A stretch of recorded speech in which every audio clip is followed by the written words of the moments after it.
കോൺഗ്രസിൽ നിന്ന് മിനിമം ഒരു 12 പേരെങ്കിലും മന്ത്രി ആവേണ്ടതുണ്ട്. എങ്കിൽ മാത്രമേ കോൺഗ്രസിലെ ഗ്രൂപ്പ് സമവാക്യങ്ങളൊക്കെ കറക്റ്റ് ആവുള്ളൂ. ജി സുധാകരൻ ചിലപ്പോൾ ഈ ഒരു ഒരു ഒരു തിരുത്തൽ പോലെ ഒക്കെ മന്ത്രിമാർക്ക് ഉപദേശം കൊടുക്കുകയും ഒക്കെ ചെയ്യുന്ന ഒരാളായിരിക്കും എന്നാണ് എനിക്ക് തോന്നുന്നത്. അല്ലാതെ മന്ത്രിസഭയിലേക്ക് നേരിട്ട് വരാനുള്ള സാധ്യത വളരെ കുറവാണ്.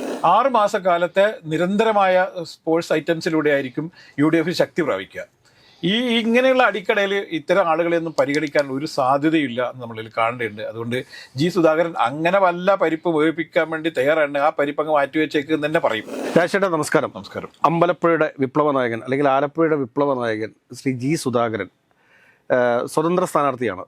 അപ്പോൾ അദ്ദേഹത്തെ കോൺഗ്രസ് പിന്തുണച്ചു എന്ന് കരുതിയിട്ട് പുള്ളി UDF സ്വതന്ത്രൻ ആണ് എന്ന് ഇന്ന് വരെ സമ്മതിച്ചിട്ടില്ല. പക്ഷേ ഇന്ന് സ്വതന്ത്ര സ്ഥാനാർത്ഥി UDF LDF ഒന്നും സ്വതന്ത്രമല്ലാത്ത കോൺഗ്രസ് പിന്തുണയിൽ വിജയിച്ചിട്ടുള്ള ജി സുധാകരൻ ഇന്ന് പാണക്കാട് തങ്ങളെ പോയി കണ്ടിട്ടുണ്ട്.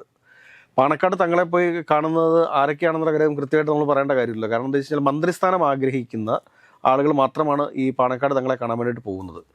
അപ്പോൾ ജി സുധാകരൻ ലക്ഷ്യം വയ്ക്കുന്നത് പൊതുമരാമത്ത് വകുപ്പാണോ? തീർച്ചയായും ആയിരിക്കും തന്നെ എനിക്ക് തോന്നുന്നത്. കാരണം അദ്ദേഹം പൊതുമരാമത്ത് വകുപ്പ് അത്യാവശ്യം കുഴപ്പമില്ലാത്ത രീതിയിൽ ഭരിച്ച 1ാം പിണറായി സർക്കാരിലെ മന്ത്രിയാണ്. അദ്ദേഹം നല്ല മന്ത്രിയാണ് എന്നുള്ള രീതിയിലും വളരെ ശ്രദ്ധേയനായിരുന്നു. അഴിമതി ഒന്നും കാണിക്കാതെ തന്നെ അദ്ദേഹം ഈ ഉദ്യോഗസ്ഥന്മാരെ, പ്രത്യേകിച്ചിട്ടും PWDയിലും അതുപോലെ തന്നെ വൈദ്യുതി വകുപ്പിലൊക്കെ ഉദ്യോഗസ്ഥന്മാരുടെ വലിയ കിരാത ഭരണമാണ്. കാരണം പണം കാണാതെ, ഗാന്ധി കാണാതെ അവർ ഒരു ജോലിയും ചെയ്യില്ല എന്നൊരു തീരുമാനമെടുത്ത ആൾക്കാരാണ്. അത്തരം ആളുകളെയൊക്കെ വരച്ച വരയിൽ നിർത്താനും കൃത്യമായി ജോലി ചെയ്യിപ്പിക്കാനൊക്കെ കഴിഞ്ഞു എന്നുള്ളതായിരുന്നു സുധാകരൻ്റെ ഏറ്റവും വലിയ ക്രെഡിറ്റ്. പക്ഷേ പാണക്കാട് പോയതുകൊണ്ട് പ്രത്യേകിച്ച് കാര്യമൊന്നും ഉണ്ടാവുമെന്ന് എനിക്ക് തോന്നുന്നില്ല. അദ്ദേഹം പറഞ്ഞത് നന്ദി പറയാൻ വേണ്ടി പോയി എന്നാണ്. കാരണം മുസ്ലിം ലീഗിൻ്റെയൊക്കെ വോട്ട് കിട്ടിയാണ് ഞാൻ ജയിച്ചത്. ഞാൻ മത്സരിക്കുന്ന സമയത്ത് എനിക്ക് ആരും പിന്തുണ നൽകുമെന്ന് പ്രതീക്ഷിച്ചിട്ടുണ്ടായിരുന്നില്ല. പിന്നീട് കോൺഗ്രസ് പിന്തുണ നൽകി, UDF മൊത്തത്തിൽ പിന്തുണ നൽകി. അതുകൊണ്ട് UDF സ്വതന്ത്രനായി എന്ന് ആദ്യം പറയാൻ പറ്റിയില്ലെങ്കിൽ പിന്നീട് പലപ്പോഴും അദ്ദേഹം UDFൻ്റെ സ്വന്തം സ്ഥാനാർത്ഥിയാണ് എന്നുള്ളത് തന്നെ പിന്നീട് പറഞ്ഞിട്ടുണ്ട്. ഇത്തവണത്തെ യാത്ര നന്ദി പറയാനാണ് എന്ന് തോന്നുന്നില്ല. അദ്ദേഹത്തിന് മന്ത്രിയാവണമെന്ന് ആഗ്രഹമുണ്ടാകും തീർച്ചയായും. കാരണം അദ്ദേഹം അധികാരത്തിൻ്റെ ഒരു ശീതളിമയിൽ ജീവിച്ച ഒരാളാണ്. കാരണം അദ്ദേഹത്തിന് എല്ലാ കാലത്തും അധികാരം എന്ന് പറഞ്ഞാൽ വെറും മന്ത്രിപ്പണി മാത്രമല്ല, അദ്ദേഹത്തിന് അല്ലാത്തെയും കുറേ അധികാരങ്ങളുണ്ടായിരുന്നു.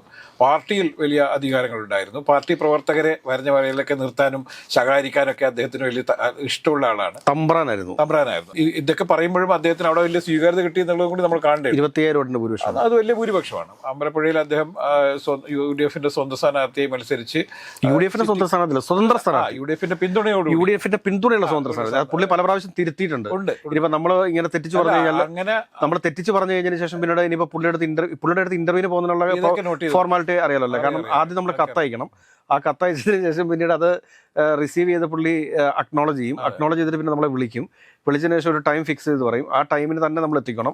5 മിനിറ്റ് വൈകി കഴിഞ്ഞാൽ ഗെറ്റ് ലോസ്റ്റ് എന്ന് പറയും. അപ്പൊ അതുകൊണ്ട് നമ്മൾ ഒരു കാര്യം പോലും തെറ്റിച്ച് പറയാൻ പാടില്ല. നാളെ നമ്മൾ അതുകൊണ്ട് അദ്ദേഹം ഒരിക്കലും മന്ത്രിയാവാനുള്ള സാധ്യത വളരെ കുറവാണ് എന്നുള്ളതാണ്. കാരണം ഒന്നാമത്തെ ഇത് കോൺഗ്രസ് ആണ്. കോൺഗ്രസിൽ ഇപ്പോൾ തന്നെ എൻ്റെ ഒരു കാൽക്കുലേഷൻ പ്രകാരം ഞാൻ അറിഞ്ഞെടുത്തോളം 35 പേര് മന്ത്രിക്കുപ്പായം തയ്ച്ച് വെച്ചിട്ടുണ്ടെന്നാണ് എനിക്കറിയാവുന്നത്. കാരണം ഈ 2ാം തവണ ജയിച്ച എല്ലാവരും മന്ത്രിയാവുമെന്നാണ് പ്രതീക്ഷിക്കുന്നത്. അതുപോലെ തന്നെ മറ്റ് ചില കക്ഷികൾ 1ാം തവണ ജയിച്ചാൽ പോലും ചില സാമുദായിക സമവാക്യങ്ങളൊക്കെ കൃത്യമായി പാലിക്കുന്നുണ്ട്. ഇപ്പോൾ ബിന്ദുകൃഷ്ണയൊക്കെ എന്ന് പറഞ്ഞാൽ ആദ്യമായിട്ടാണ് ജയിക്കുന്നത്. ഇത്രയും കാലം തോൽക്കാനായി ജീവിച്ച ബിന്ദുകൃഷ്ണ ഇത്തവണ വിജയിച്ചിരിക്കുന്നു. അപ്പോൾ ബിന്ദുകൃഷ്ണയും ചിലപ്പോൾ മന്ത്രിയാവും എന്നുള്ള രീതിയിലുള്ള ചില സംസാരങ്ങൾ കേൾക്കുന്നുണ്ട്. കാരണം കൊല്ലത്ത് നിന്നും ഒരു ഈഴവ പ്രാതിനിധ്യം ഉണ്ടാവണം, അത് ബിന്ദുകൃഷ്ണ ആയിരിക്കണം എന്ന് പറയുന്നു.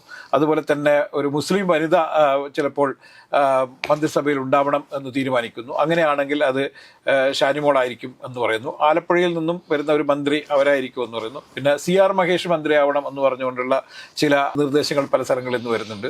PC വിശ്വനാഥ് മന്ത്രിയാവണം എന്ന് പറയുന്നു. ലിജു മന്ത്രിയാവണം എന്ന് പറയുന്നുണ്ട്. അങ്ങനെ ഒരു വലിയ പടയുണ്ട്. അല്ല, പിന്നെ ഏറ്റവും അവസാനം ഇപ്പൊ ആലപ്പുഴയിൽ വന്നേക്കുന്നത് ജി സുധാകരൻ. അതെ, ജി സുധാകരൻ. അങ്ങനെ വലിയൊരു പടയിൽ തന്നെ ഇപ്പം നിൽക്കുന്ന സമയത്ത് കോൺഗ്രസിലും അതുപോലെ തന്നെ UDFലൊക്കെ ചേർന്ന് 21 മുഖ്യമന്ത്രി അടക്കം 21 മന്ത്രിമാരെ നിയമിക്കാൻ പറ്റുള്ളൂ എന്നുള്ളത് കൊണ്ട് തന്നെ കോൺഗ്രസിൽ നിന്ന് മിനിമം ഒരു 12 പേരെങ്കിലും മന്ത്രി ആവേണ്ടതുണ്ട്. എങ്കിൽ മാത്രമേ കോൺഗ്രസിലെ ഗ്രൂപ്പ് സമവാക്യങ്ങളൊക്കെ കറക്റ്റ് ആവുള്ളൂ.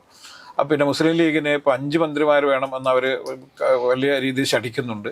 അതുപോലെ തന്നെ പ്രധാനപ്പെട്ട വകുപ്പുകൾ വേണമെന്ന് അവർ ശഠിക്കുന്നുണ്ട്. ഇങ്ങനെയൊക്കെയുള്ള കുറേ വിഷയങ്ങൾ നിലനിൽക്കുന്നുണ്ട്. അപ്പോൾ ഇതിനിടയിലാണ് ജി സുധാകരൻ നേരെ പോയി പാണക്കാട് എത്തുകയും ലീഗിൻ്റെ സംസ്ഥാന അധ്യക്ഷനെ കാണുകയും അവരുമായി ചില ചർച്ചകൾ നടത്തുകയൊക്കെ ചെയ്തിട്ടുള്ളത്. അതുകൊണ്ട് ജി സുധാകരൻ മന്ത്രി ആവില്ല എന്ന് തന്നെയാണ് ഞാൻ വിശ്വസിക്കുന്നത്. കാരണം കുറച്ച് ദിവസം മുന്നേ കെ രമയും ഇതേപോലെ നന്ദി പറയാൻ വേണ്ടിയിട്ട് വടകര MLA കെ രമയും രമ 2ാം തവണയാണ് ജയിക്കുന്നത്. തീർച്ചയായും UDF-ന് വലിയ പിന്നെ വിജയം നൽകുന്നതിൽ ഒരു വലിയ പങ്ക് വഹിച്ച ആണ് RMP പ്രസ്ഥാനം. RMP പ്രസ്ഥാനത്തിൻ്റെ വരവോടുകൂടിയാണ് വടകര മണ്ഡലം പാർലമെൻറ്റ് മണ്ഡലത്തിൽ കോൺഗ്രസിന് തുടർച്ചയായി ജയിക്കാൻ വേണ്ടി കഴിയുന്നത്. വടകരയിലും അതുപോലെ തന്നെ കെ രമ കഴിഞ്ഞ പ്രാവശ്യം ജയിച്ചതോടുകൂടി വലിയ മാറ്റങ്ങൾ ഉണ്ടായിട്ടുണ്ട്. ഇപ്പോൾ കോഴിക്കോട് ജില്ലയിൽ മൊത്തത്തിൽ വലിയ UDF മുന്നേറ്റത്തിനൊക്കെ ഒരു പക്ഷേ RMP കൂടി കാരണമായിട്ടുണ്ടാവും എന്നുള്ളത് തന്നെയാണ് ഞാൻ വിലയിരുത്തുന്നത്. അതുകൊണ്ട് തന്നെ രമയെ മന്ത്രിയാക്കേണ്ടത് മറ്റ് ഒരു അസോസിയേറ്റ് മെമ്പറാണ് എന്നുള്ളത് കൊണ്ട് ചിലപ്പോൾ മന്ത്രിയാക്കിയെന്ന് വരില്ല സാങ്കേതികമായിട്ട്. പക്ഷേ കെ രമയെ മന്ത്രിയാക്കേണ്ടതുണ്ട്. കാരണം ഈ വിമത സ്വരം ആദ്യമായി ഉയർന്നത് വടകരയിൽ നിന്നാണ്. വടകരയിൽ നിന്നാണ് ഇതിൻ്റെ തുടക്കം. CPM-നെ തിരുത്തി തുടങ്ങുന്നത് വടകരയിൽ നിന്നാണ്. അതുപോലെ തന്നെ CPM-ന്റെ ഈ അക്രമ രാഷ്ട്രീയത്തിൽ കൊലപാതക രാഷ്ട്രീയത്തിനെതിരെയുള്ള ഏറ്റവും വലിയ പ്രതിരോധമായിരുന്നു RMP എന്ന് പറയുന്നത് രമ എന്നുള്ള MLA-യും.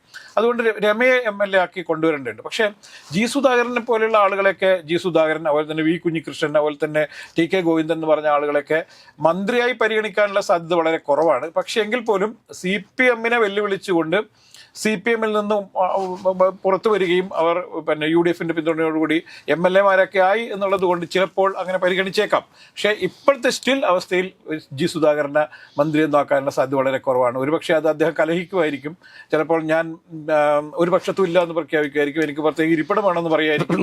അതിനൊക്കെ നടുത്തളത്തിൽ നേരത്തെ ഈ ഞാനൊരു പക്ഷത്തും ഇല്ല എന്ന് പറഞ്ഞിട്ട് ഈ നിലമ്പൂർ MLA ആയിരുന്ന അൻവർ എനിക്ക് പ്രത്യേകിച്ച് ഇരിപ്പിടം വേണമെന്നൊക്കെ ആവശ്യപ്പെട്ടിട്ടുണ്ടായിരുന്നു. പിന്നെ ഇതിലൊരു വേറൊരു വിഷയം എന്നുള്ള 3 പേര് പ്രത്യേക ഇരിപ്പിടമായിട്ട് BJP-ക്കാർ വരാനുണ്ട്. അപ്പോൾ BJP-ക്ക് 3 പേരുടെ ഇരിപ്പിടവും ഇവർ 3 പേരുണ്ട്. ഈ പിന്നെ UDF-ന്റെ ഭാഗമായിട്ടാണ്. പക്ഷെ അങ്ങനെയൊന്നും സീറ്റിലൊന്നും ഇരിക്കാനുള്ള സാധ്യത വളരെ കുറവാണ്. അതുകൊണ്ട് ജി സുധാകരൻ ചിലപ്പോൾ ഈ ഒരു തിരുത്തൽ പോലെ ഒക്കെ മന്ത്രിമാർക്ക് ഉപദേശം കൊടുക്കുകയും ഒക്കെ ചെയ്യുന്ന ഒരാളായിരിക്കും എന്നാണ് എനിക്ക് തോന്നുന്നത്. അല്ലാതെ മന്ത്രിസഭയിലേക്ക് നേരിട്ട് വരാനുള്ള സാധ്യത വളരെ കുറവാണ്.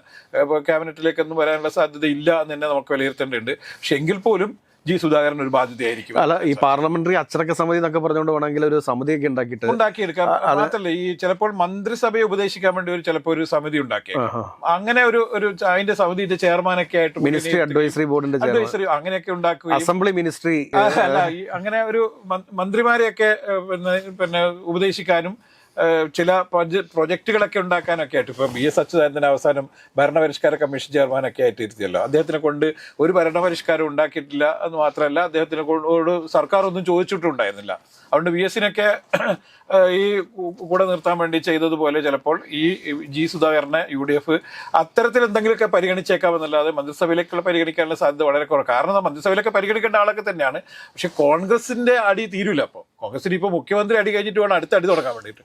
അപ്പോൾ ഈ നെക്സ്റ്റ് കോൺഗ്രസിന്റെ അടി എന്ന് അവസാനിക്കും? കാരണം വെച്ചാൽ ഇപ്പം ആദ്യം മിനിസ്റ്റേഴ്സിന്റെ അടി വരും, മുഖ്യമന്ത്രി കഴിഞ്ഞാൽ മിനിസ്റ്റേഴ്സിന്റെ അടി, വകുപ്പടി മിനിസ്റ്റേഴ്സിന്റെ അടി കഴിഞ്ഞാൽ പിന്നെ കോർപ്പറേഷനുകളും ബോർഡുകൾ അത് വലിയ അടിയായിരിക്കും. പിന്നെ PSC മെമ്പർമാര് പലരും പല തരത്തിലുള്ള കച്ചവടങ്ങളൊക്കെ ലക്ഷ്യം കണ്ട് നീങ്ങുന്ന ഒരുപാട് ആൾക്കാരുണ്ട്.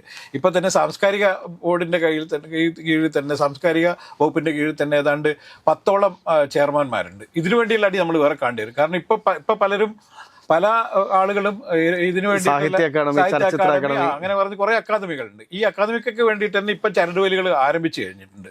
അപ്പൊ മന്ത്രി ആരാന്ന് അറിയാത്തതുകൊണ്ടാണ് പലരും രംഗത്തിറങ്ങാത്തത്. ഈ അടിയൊക്കെ കഴിയുമ്പോഴേക്കും 6 മാസം കഴിയും.